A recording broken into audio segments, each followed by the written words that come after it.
Olá pessoal, bem-vindos ao meu canal. Hoje nós vamos continuar o nosso estudo sobre os livros da Bíblia, né? O resumo dos livros. Hoje é o dia de Levítico, o terceiro livro da Bíblia, e eu já vou falando que o Levítico é um livro um pouco difícil para ler, principalmente se você é leigo, se está lendo pela primeira vez. Ele é um livro muito simbólico e fala muito sobre sacrifícios, sobre o que eles ofereciam ali no tabernáculo para Deus, já mostrando, né, prefigurando o que viria mais para frente, que seria o sacrifício de Jesus Cristo pela nossa vida. Mas é um livro assim difícil para que a pessoa entenda logo de início. Né? Então, conforme você vai lendo, lembra que nós falamos sobre os outros livros, né? Então, o Gênesis falando sobre a origem de todas as coisas, os primórdios da humanidade, a aliança que Deus fez com os patriarcas Abraão, Isaac e Jacó, a história de José, onde ele foi vendido pelos irmãos e foi parar no Egito. Lá ele se tornou governador do Egito e trouxe a sua família para morar no Egito. Isso é a história de Gênesis, depois, bem resumidamente. Em Êxodo, nós falamos sobre depois que eles entraram no Egito, o que aconteceu. Então, passou-se muitos anos, eles se multiplicaram demais, o faraó começou a achar que eles poderiam causar um problema de ser um povo rebelde, e aí começou a escravizar o povo. Aí Deus manda Moisés para libertar o povo, acontece toda aquela história lá das pragas, da abertura do mar, e eles vão para o deserto, onde Deus fala sobre a união, né, sobre as leis lá de estarem com Deus, o que eles deveriam seguir, o que eles deveriam fazer, e fala sobre o tabernáculo, que seria como se fosse uma tenda grande, onde eles estariam ali adorando a Deus, como se fosse, como eu falei, né, uma igreja móvel. Né, no deserto, lá enquanto eles andavam. E ele fala sobre a construção desse tabernáculo, e quando termina o tabernáculo, fala sobre a glória de Deus que encheu aquele lugar, como eles sentiram ali a presença de Deus. Bom, aí acaba o Êxodo, que é o segundo livro. Agora nós vamos falar sobre esse momento em que eles estavam ali no deserto, como que seria feito, assim, o que eles fariam ali, né, enquanto eles estiverem ali no deserto para manterem a sua aliança com Deus. Então, nesse livro de Levítico, fala sobre várias coisas de como eles deveriam proceder ali no adorar a Deus, de como fazer os seus sacrifícios, de como eles entenderem o que Deus queria falar com eles. E é o que fala aqui nesse livro. Então, eu até anotei algumas coisas para falar aqui para vocês, porque isso não quer dizer que você não tenha que ler o livro. Obviamente, você vai ler esse livro, mas você vai ler com um outro entendimento. Né? Então, eu coloquei algumas coisas aqui que eu chamei de aprendizados dos Levíticos. Né? Então, primeira coisa, eles falavam muito sobre sacrifícios, né? Que se uma pessoa cometesse um erro, ia ter que ter um sacrifício para compensar aquele erro. Então, por exemplo, eles teriam que trazer um cordeirinho, uma ovelha, para morrer no lugar da pessoa que deveria morrer por aquele erro. Então, era como se fosse um sacrifício substituto, ou seja, primeira coisa, primeira aprendizado que a gente tem ali, que todo erro tem uma consequência. Né? Nenhum erro vai ficar impune. Ainda que eles não morressem fisicamente, diretamente, né, pelo seu erro, alguém tinha que morrer. Né? Toda ação tem uma reação e toda atitude tem uma consequência. E Deus, através desses sacrifícios, mostrava: olha, tá vendo? Quando você faz uma coisa errada, um inocente tem que sofrer. Quando você faz uma coisa errada, tá vendo? Essa ovelhinha que morava ali na sua casa vai ter que morrer por sua causa. Então, mostrando que o erro sempre tem uma consequência.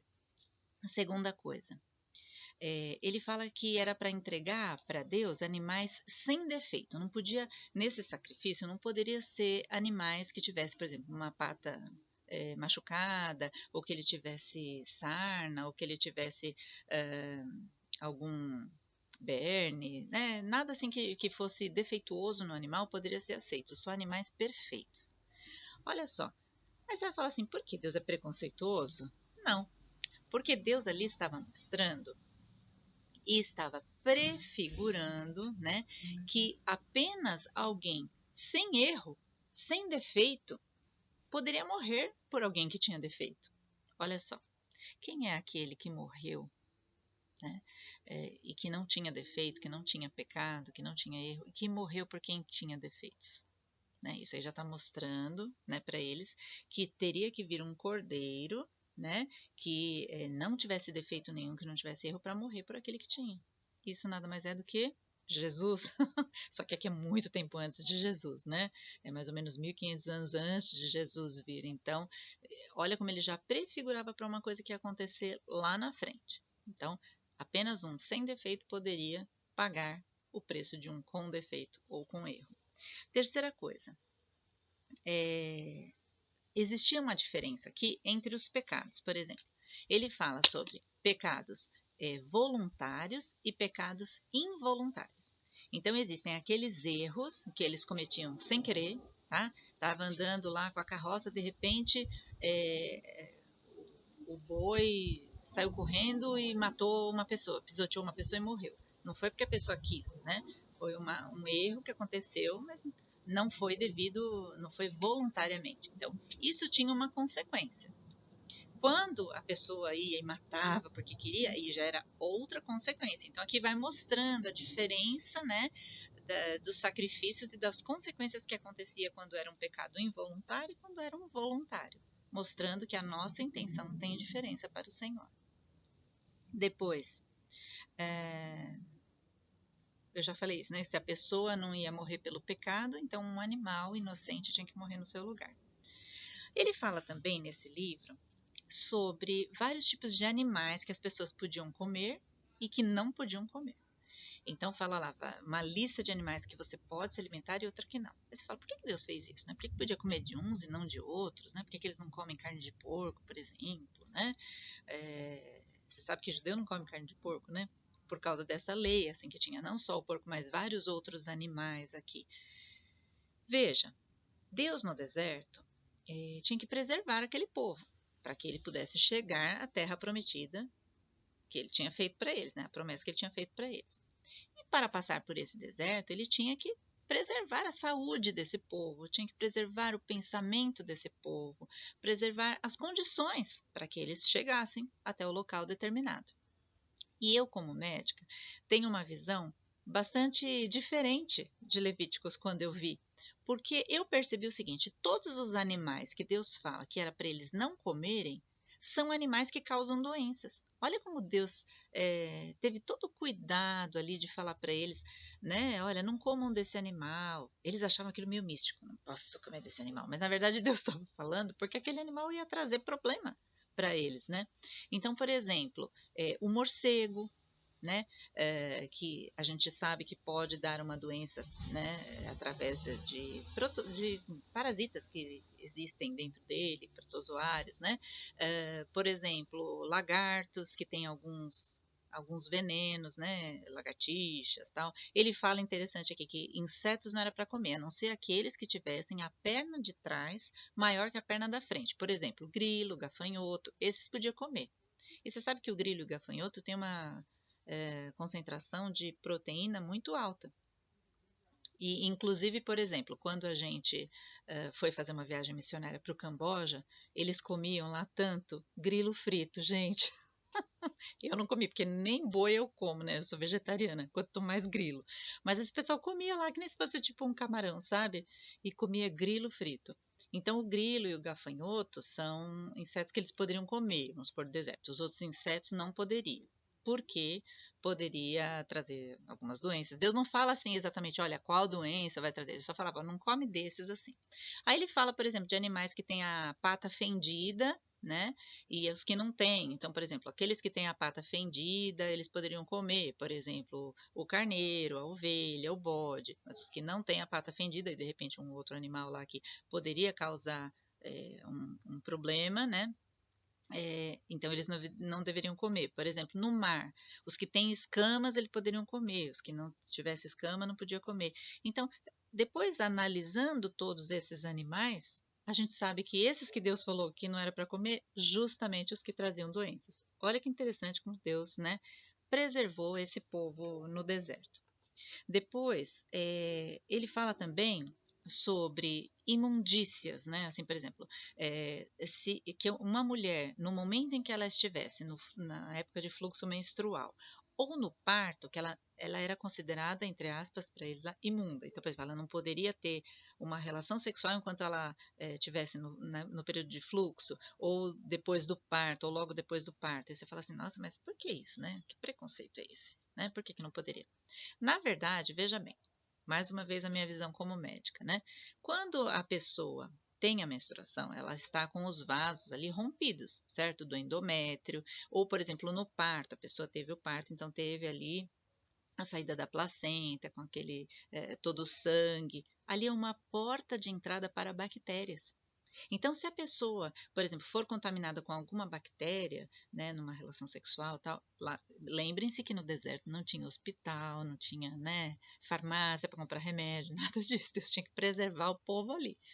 Então, era uma forma de diminuir a incidência de infecções quando a mulher ficasse separada aquele mês, né, depois do parto, e depois, quando já tivesse tudo cicatrizado, tal, poderia voltar normalmente. Então, olha que interessante. Ele fala também sobre outros fluidos que podem causar, por exemplo, doenças, né, o sêmen. Né? Então, quando a pessoa tivesse com sêmen, viu ali um pano, vamos supor, com sêmen aparente para não encostar, quando alguém tiver derrubado sêmen na cama para não encostar e assim por diante. Então ele fala sobre esses vários fluidos, né, para a pessoa não ter contato com aquilo, mostrando que toda a visão desse livro mostrava o que? Uma purificação. Veja bem, desde os sacrifícios pelos pecados, uma purificação espiritual. Como não comer animais imundos, uma purificação da saúde. Não entrar em contato com fluidos, uma purificação também da parte da saúde. E vai falar mais coisas aqui para frente. Então, sempre falando sobre essa situação de uma coisa que é imunda e de uma coisa que é purificada, de uma coisa que é errada e de uma coisa que vai pagar por aquele erro. Então, veja a diferença que Deus vai mostrando em todo o livro. Então, ó, eu vou ler um pedacinho aqui do livro, só assim para você ver. Vamos começar aqui. Um exemplo, só para você ver como é difícil para ler. Levítico 3:1. Se a oferta de alguém for sacrifício pacífico, se a fizer de gado, seja macho ou fêmea, oferecê-la-á sem defeito diante do Senhor e porá a mão sobre a cabeça da sua oferta e a imolará diante da porta da tenda da congregação. E os filhos de Arão, os sacerdotes, aspergirão o sangue sobre o altar ao redor e assim vai. Então, quando você chega nesse livro, você fala, o que eles estão falando, né? Então, se você agora, depois que a gente comentar aqui, olhar com outros olhos, né, com outro ângulo, você vai entender, assim, o objetivo, por que Deus falou dessa forma, por que ele tinha que dar todas essas regras, né, por que está tão explicado aqui. Porque a gente sabe que Deus tem um objetivo com isso, né. Uma outra coisa aqui, ó. Inclusive, eu até ia falar, em Levíticos 15:31 fala assim, que é para eles não fazerem essas coisas para que não morram nelas. Então Deus já estava falando que se eles fizessem essas coisas, eles poderiam morrer, né? Então comer de animais que traziam doenças, ser infectados com bactérias. Aí eles achavam assim que não podiam comer porque era místico, senão eles iam morrer, iam explodir, virar purpurina, né? Não, é porque eles iriam acabar tendo uma doença decorrente disso, né? Depois, ele fala também em Levíticos 17:11 assim, ó, a vida da carne está no seu sangue. Então ele fala também aqui nesse livro que não é para eles comerem animais que tenham sangue vivo. Tem que tirar o sangue e aí come a carne, não é para ficar comendo sangue. Por quê? Aí Deus fala, porque no sangue tem a vida. Então isso aqui, duas coisas, né, que Deus imaginou com isso, penso eu, né? Primeira coisa, o sangue, ele fala, contém a vida. Ou seja, uma alegoria de que o sangue é muito importante. O sangue, ele traz uma expiação pela vida da pessoa.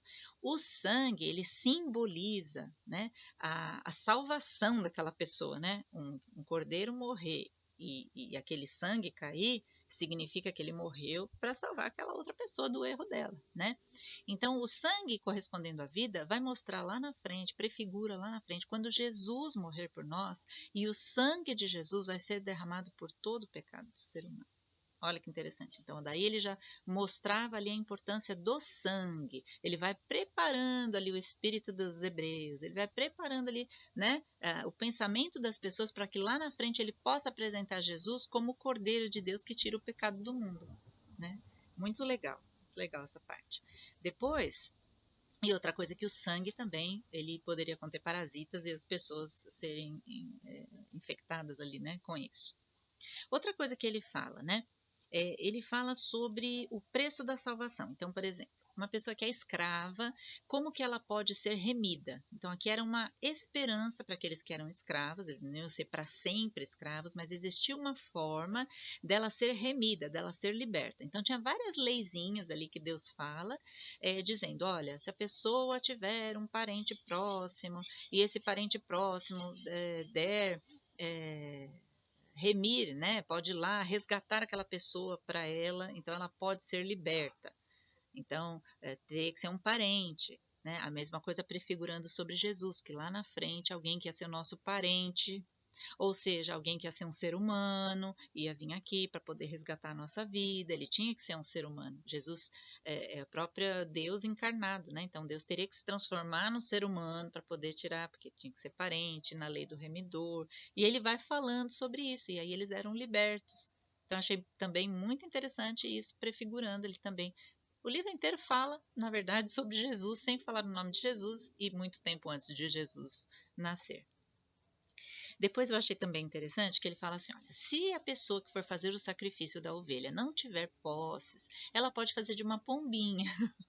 Mas se mesmo assim ela não tiver posses, então ela pode pegar uma xícara de farinha e fazer um bolo ali e oferecer esse bolo. Olha como Deus se preocupava, entendeu? Então, assim, não é o sacrifício em si que Deus quer. Ele quer o entendimento da pessoa de que ela necessita de algo para suprir aquele erro que ela cometeu. Né? Então, como Deus se preocupava até com os mínimos detalhes aqui. Esse livro também fala sobre os sacerdotes, que sempre tem que ter um sacerdote que entregasse aquela oferta, aquele sacrifício para Deus ali no tabernáculo, né? E mostrando o quê? Que nós temos que ter alguém que faz o meio de campo entre nós e Deus. Então, sempre, a pessoa não podia ir lá de qualquer jeito entregar para Deus, não, ela tinha que primeiro oferecer aqueles animais sem defeito, tinha que se purificar, tinha que lavar as mãos, tinha que. Todo um ritual ali de purificação, mas para mostrar que a gente tem que se tentar se purificar, tem que tentar buscar a santificação, buscar se separar desse mundo, né, dessas coisas erradas, e que a gente entrega para alguém que já se purificou ali bastante para que pudesse entregar para Deus aquele sacrifício. Mostrando mais uma vez que nós teríamos que ter um sacerdote, alguém que nos levasse na presença de Deus. E Jesus é o nosso sacerdote eterno, é aquele que fala, ele fala, né, que eu sou o caminho, a verdade e a vida, ninguém vai ao Pai senão por mim. E a Bíblia também diz que há um só mediador entre Deus e os homens, que é Jesus Cristo.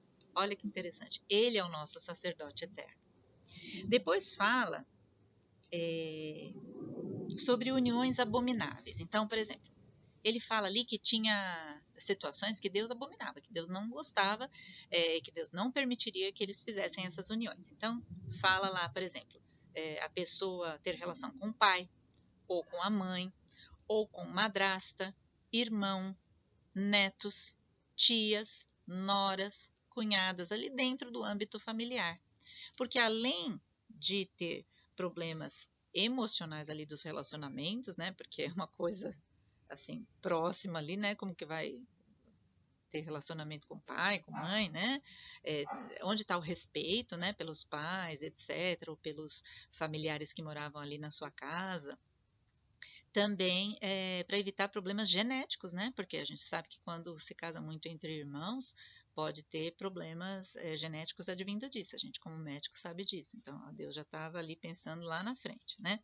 Outra coisa que ele fala também, em Levítico 18, 22, é que também Deus não se agradaria de homem se deitar com homem.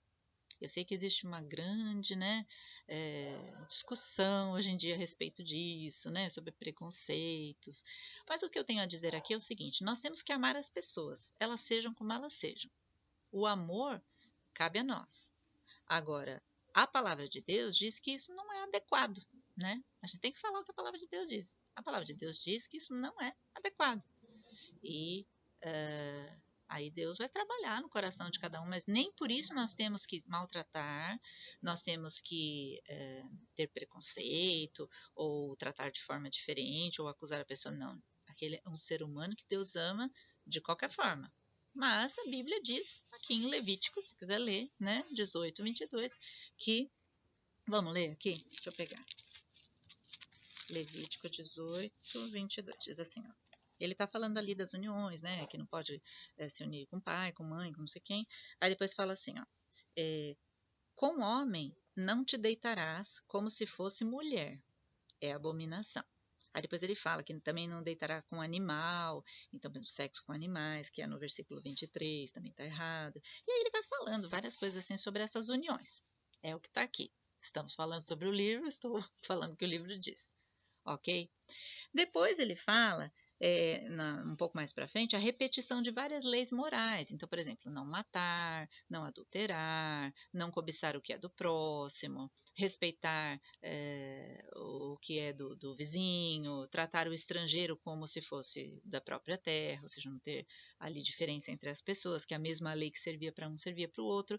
E assim vai, ele vai repetindo aquelas leis que Moisés já tinha falado lá no deserto. Lembra quando Deus deu os 10 mandamentos para Moisés, quando ele subiu lá no monte, que ele trouxe as tábuas, ele trouxe aquele monte de leis que Deus tinha falado, então aqui ele repete mais ou menos assim as principais para que eles entendessem todo esse contexto de purificação, de buscar aquilo que é correto, de buscar, tentar não errar, e mesmo se errassem, né, assim, sem querer acabou errando, tentei não errar, mas acabei errando, então teria um sacrifício por aquilo para que você pudesse estar purificado, ou seja, perdoado, né? Mas resumindo, né, o que eu vejo assim nesse livro? Eu vejo Jesus. Eu vejo Jesus. Quando eu leio esse livro, eu vejo em todo tempo Jesus, porque ele fica falando desses sacrifícios já justamente para acostumar a mente do povo que lá na frente viria um ser humano que seria como esse Cordeiro de Deus, que vai tirar o pecado do mundo, ou seja, o próprio Deus se transformaria num cordeiro, ou seja, num objeto ali de sacrifício, para que nós não tivéssemos que levar os nossos erros, mas que ele morresse no nosso lugar e assim nós fôssemos salvos. Completamente Jesus esse livro. Difícil de entender você lendo, mas agora com essas explicações, eu creio que quando você for ler Levítico, você vai começar a enxergar Jesus e vai começar a ver também todo o cuidado que Deus tem com o seu povo, né, através de o que pode comer, o que não pode comer, não ter relação em momento em que possa se contaminar. Tem uma outra parte também muito interessante que fala sobre lepra, sobre doenças, né? Então ele fala assim, que se a pessoa, aliás é um guia de medicina, né, Levítico também. Se a pessoa tiver uma mancha na pele mais clara que a outra, olha, falando do diagnóstico, e essa mancha for um pouco mais afundada do que a pele, que aí este ia ser considerado imundo, ia ser separado ali do arraial por tantos dias para que seja, né, curada, etc. Se fosse uma mancha assim, assim, assim, mas que não tivesse tais características, então aquele não precisaria ser separado. Olha só, Deus falando, fazendo diagnóstico de doenças ali. Porque a lepra era uma doença que dava sinais na pele. Começava com uma mancha mais clara, ele não sentia, aí não tinha pelo na região, aí começava a fazer a ferida, né? E assim por diante. Então ele conta tudo isso também lá, se a ferida for assim, se não for assim, papapá, e você fica lendo aquilo e fala, por que ele está falando isso, né? Ele está falando isso para preservar o povo, porque se tivesse alguém infectado ali dentro do povo, ele teria que ser colocado à parte, que nem hoje em dia nós estamos vivendo essa pandemia, né? Se tem alguém que está infectado, tem que ficar os 14 dias separados ali na quarentena. Então a mesma coisa acontecia aqui. E eu achei também interessante que ele fala assim, que quando a pessoa tivesse com uma ferida, vamos supor lá na pele e tal, que aí tinha algumas coisas que tinha que fazer. Então aí, por exemplo, jogava azeite na pessoa passava isopo, acho que é assim que se fala, não sei, né? Se escreve isopo. Que aí eu fui procurar essa planta, ela é uma planta que tem características medicinais e é antisséptica, ou seja, mata bactérias. Olha que interessante. Eles não sabiam disso, mas sabiam que se jogasse o azeite e passasse esse sopo, é como se você fizesse assim. O azeite seria a pomada que deixa com que a ferida fique mais mole, assim, aquelas células mais duras de cima caem, aquelas crostas, né? Vai tirando ali com azeite. Inclusive, isso foi usado muito na medicina antigamente. E o isopo, que era esse antibacteriano, e colocar. É que nem se fosse antigamente aquele mertiolate, né? Que a gente passava ali para matar a bactéria. Então, eles usavam isso. E Deus foi orientando aqui também, muito interessante, esse cuidado de Deus ali com a saúde do seu povo. Porque, afinal de contas, resumindo, o livro de Levíticos estava mostrando que eles deveriam ser um povo diferente, que Deus tinha chamado eles para ser uma luz para os outros povos, para mostrar que aqueles que andam com Deus, que seguem os seus mandamentos, os seus estatutos, que fazem-lhe de acordo com o que Deus orienta, eles vão ter um desfecho diferente na história. Eles vão ter bênçãos, eles vão ser bem-sucedidos, eles vão ter saúde, eles vão ser pessoas que vivem em paz, pessoas que não têm violência no seu meio, ou seja, uma sociedade quase perfeita, né? Uma sociedade ótima de se viver. E Deus estava pegando esse povo e separando esse povo para mostrar a diferença para as pessoas na terra daquele que serve e do que não serve. Do que não serve a Deus, né? Não é que a pessoa não serve, né? Daquele que serve a Deus, ou seja, obedece a Deus, e daquele que não obedece. Porque aquele que não obedece, não é que Deus odeia ele, Deus morreu por ele, inclusive lá na frente. Jesus vem para morrer por todos. Mas aquele que não serve vai sofrer as consequências daquilo que ele fez de errado. E aí ele vai acabar morrendo. E Deus não quer que ninguém morra. A Bíblia diz que Deus quer que todos sejam salvos. Deus não tem prazer na morte do ímpio, diz a palavra. Então Deus queria mostrar, não é por preconceito que Deus separou um povo, era para mostrar que se um povo fizer certo e o outro errado, você vai ver a diferença. Então você vai falar, então vou fazer o certo, porque assim eu vou ter as bênçãos decorrentes disso, né? Eu vou viver bem, eu vou ter saúde, vou ser bem-sucedido e assim por diante. Então, Levítico mostra bem isso, ali no deserto, enquanto eles estavam afastados de outros povos. É como se eles estivessem num retiro espiritual ali no deserto, né? Deus foi mostrando tudo isso, né? O peso dos pecados, mostrar como eles se purificariam emocionalmente e espiritualmente disso, nos seus pensamentos, nas suas emoções, no seu espírito e também no seu corpo, na sua saúde, como eles deveriam agir ali, e eliminando também a violência, falando dos seus estatutos, repetindo ali as leis, das suas ordenanças, para que eles mesmos fossem bem-sucedidos, e como diz o versículo aqui, não morressem. Então, o livro de Levíticos fala sobre essas coisas. Termina falando ali sobre as festas que eles deveriam fazer para Deus, por que Deus pedia para eles fazerem 3 festas no ano e todo sábado ter ali aquele descanso, né, e meditar em Deus, porque quando a gente faz essas celebrações, a gente reflete, a gente se lembra do que Deus fez por nós, de todos os livramentos que Ele já fez, da nossa aliança, nós proclamamos a nossa aliança. Quando uma pessoa faz aniversário de casamento, por exemplo, não faz uma festinha, ou vai jantar fora, ele está comemorando aquela aliança que continua. Né? A mesma coisa que essas festas serviam para isso, para comemorar essa aliança com Deus. Então eu achei muito bonito. E ele termina falando sobre isso. No livro seguinte, que nós vamos falar na semana que vem, que é Números, já vai contar uma outra posição desse povo, né? Depois que eles se purificaram, depois que eles entenderam as leis de Deus. Então, o que Deus vai fazer com eles a partir disso? Mas aí as cenas do próximo capítulo. No próximo programa, nós vamos falar o livro de Números, que é o 4º livro da Bíblia, que ainda faz parte do Pentateuco, que são os 5 primeiros livros da Bíblia, ou a Torá, como é chamada pelos judeus, né, que são esses primeiros 5 livros. Então, a semana que vem nós vamos falar sobre o 4º livro. Ok, queridos? Espero que tenha ajudado, que você se interesse, que você leia mais a Bíblia, porque ela contém a verdade para as nossas vidas. Deus abençoe a todos. Fiquem com Deus. Tchau, pessoal.